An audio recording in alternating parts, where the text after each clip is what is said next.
never be on the wrong side again.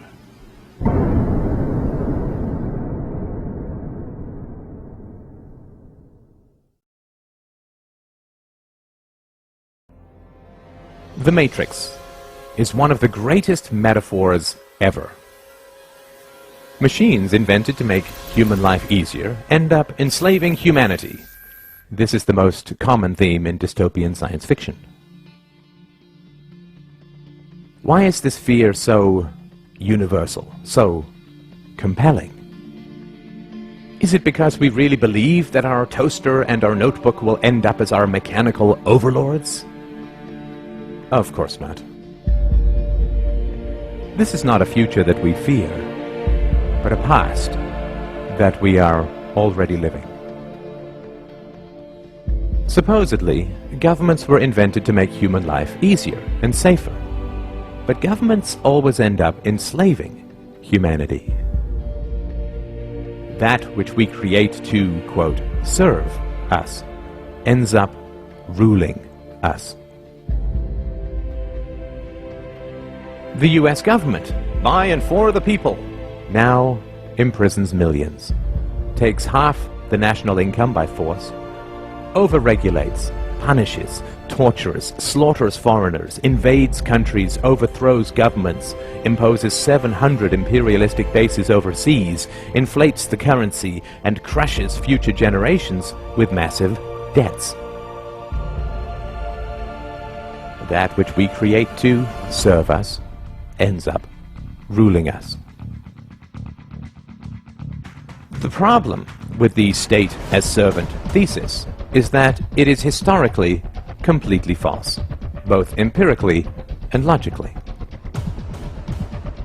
The idea that states were voluntarily invented by citizens to enhance their own security is utterly untrue. Before governments in tribal times, human beings could only produce what they consumed. There was no excess production of food or other resources. Thus there was no point owning slaves, because the slave could not produce any excess that could be stolen by the master. If a horse pulling a plow can only produce enough additional food to feed the horse, there's no point hunting, capturing, and breaking in a horse. However, when agricultural improvements allowed for the creation of excess crops, suddenly it became highly advantageous to own human beings.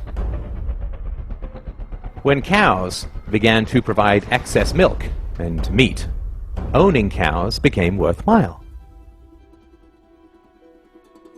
The earliest governments and empires were in fact a ruling class of slave hunters who understood that because human beings could produce more than they consumed, they were worth hunting, capturing, breaking in, and owning. The earliest Egyptian and Chinese empires were, in reality, human farms, where people were hunted, captured, domesticated, and owned like any other form of livestock. Due to technological and methodological improvements, the slaves produced enough excess that the labor involved in capturing and keeping them represented only a small subset of their total productivity. The ruling class, the farmers, kept a large portion of that excess while handing out gifts and payments to the brutalizing class, the police, slave hunters, and general sadists, and the propagandizing class, the priests, intellectuals, and artists. This situation continued for thousands of years, until the 16th to 17th centuries, when again, massive improvements in agricultural organization and technology created the second wave of excess productivity.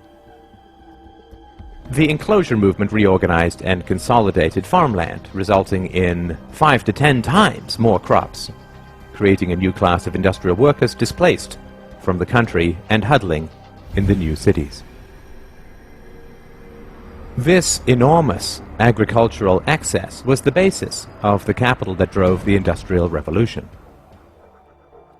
The Industrial Revolution did not arise because the ruling class wanted to free their serfs.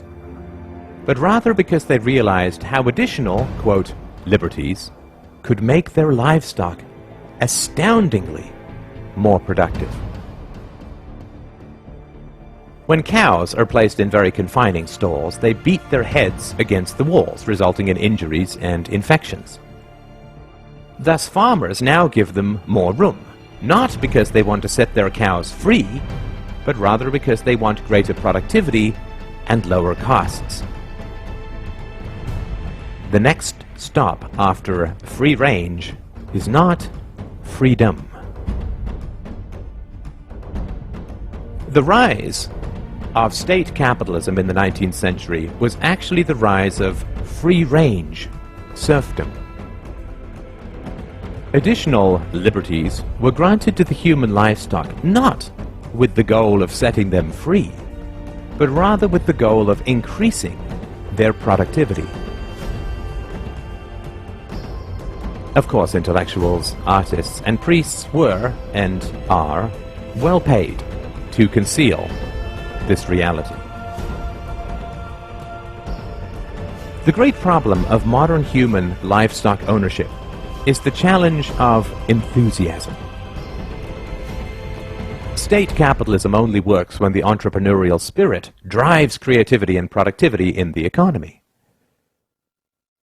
However, excess productivity always creates a larger state and swells the ruling classes and their dependents, which eats into the motivation for additional productivity. Taxes and regulations rise, state debt, future farming, increases, and living standards slow and decay. Depression and despair begin to spread as the reality of being owned sets in for the general population.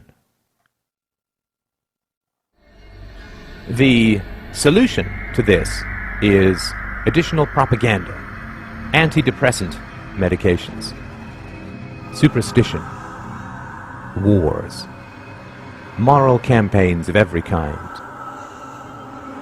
the creation of, quote, enemies, the inculcation of patriotism, collective fears, paranoia about outsiders and immigrants, and so on. It is essential to understand the reality of the world. When you look at a map of the world, you are not looking at countries, but farms. You are allowed certain liberties